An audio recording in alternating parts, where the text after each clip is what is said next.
set number 3. They're trying to stay undefeated here in the All-Filipino Conference. But Maluluan will start for PLDT for this third set. Santos with 12 points now. Really found the home here in Signal, ano? I agree. Well, I think pag nakakuha ka MVP, you found the home.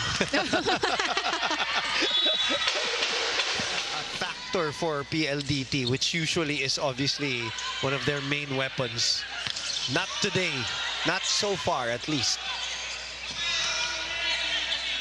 Back to Vanny. That's off a block touch. And of course, mag-iisip na yan paano tayo makakakuha ng puntos na pwedeng magamit yung blockers or maiwasan yung blockers. Or maunahan. That's diba? right. Oh, so that's why the speed is also making a difference. Aliyah, very productive off the bench. 4 points already. We're talking about Creamline, Capital One, and Akari. Yun ang mga tinalo ng PLDT. Along isip getting that one. Namunas pa ng sahig. Gusto ko yun yung may time pa siya talaga. Meron. Okay, let's go to Franny Reyes right now. Get back to Franny Reyes in a second. Back to the action muna. Free ball given to the red shirts. Like I said, Maluluan has taken over. And her forearms scratching the net. Misreceived. Good save by Vanny. She will try. Hit out. Good timeout by Coach Shaq. Kasi pag lalo na 2 tall blockers in front of her, pag dikit sa net, yun dun mahirapan yung mga attackers naunahan yung blockers. 3-0 run after the timeout. Another good save there by Cayuna. Self-cover by Santos not working.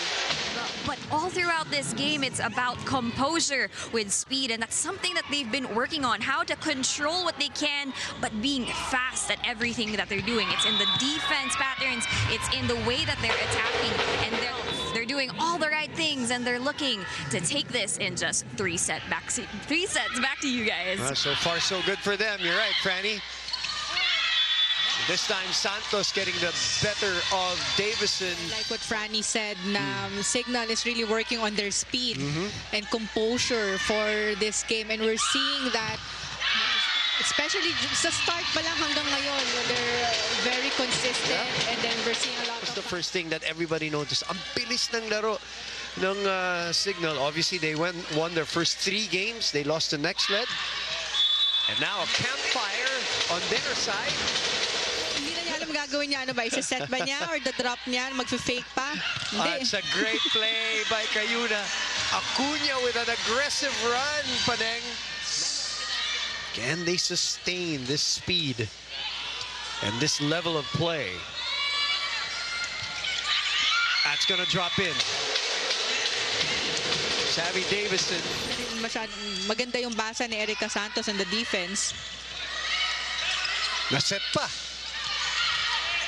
Gel to Vanny. Bit too close, but still works. Because if magda-drop ball ba, mapupunta sa campfire in the middle defense, or we saw a lot of long push then from Signal. Good delay, good rebound. Jackie covering herself. Ishi. Gel faking it. Good dig there by Savvy, but it's on the other side. Jackie again. Acuna, run and gun. Especially if there's only 2 attackers in front. Jesse.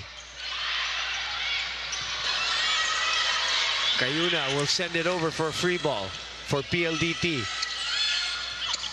Aliyah goes for the swipe ball. It will be PLDT point.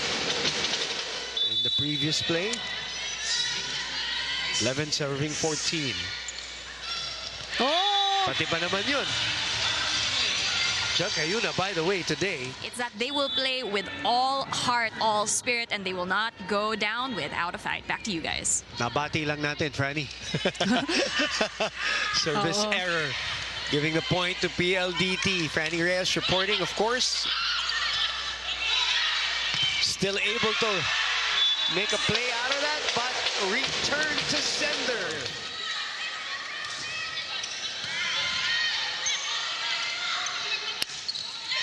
This time it is Santos who saves them. And you need a point. The lead is 2. So a counter 3-0 run by Signal. Make that 4-0 run on heavy serves by Cayuna. Steady on the service line. Savvy is back. Good spot there for KKD. 9 points so far, partner, at 39%. Si Erica Santos, her hitting today is at 39%. Ang taas nun. Davison. Wow. Dawn with a save.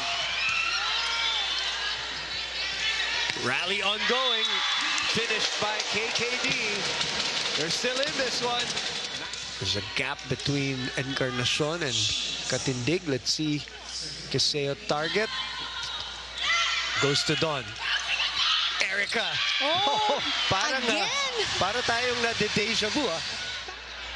17 points by Santos. More importantly, a 3-point lead.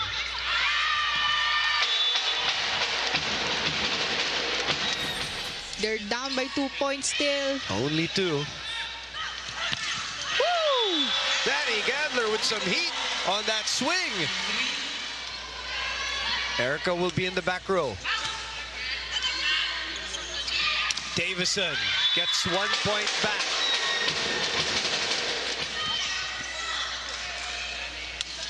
Short serve.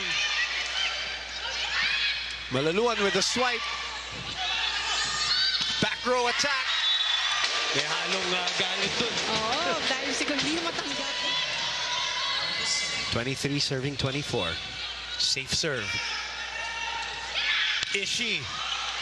Dug by Baron. Oh, miscommunication there. So another chance for Signal. Oh, And good it is save. Chel Cayuna. But there will be a challenge here. I think they will use Here we it. go. Bola yung tumama sa net. Yes. And there you go. It is official. The high-speed hitters go down in 3 sets. And there will be no undefeated team anymore here in the PBL All-Filipino Conference.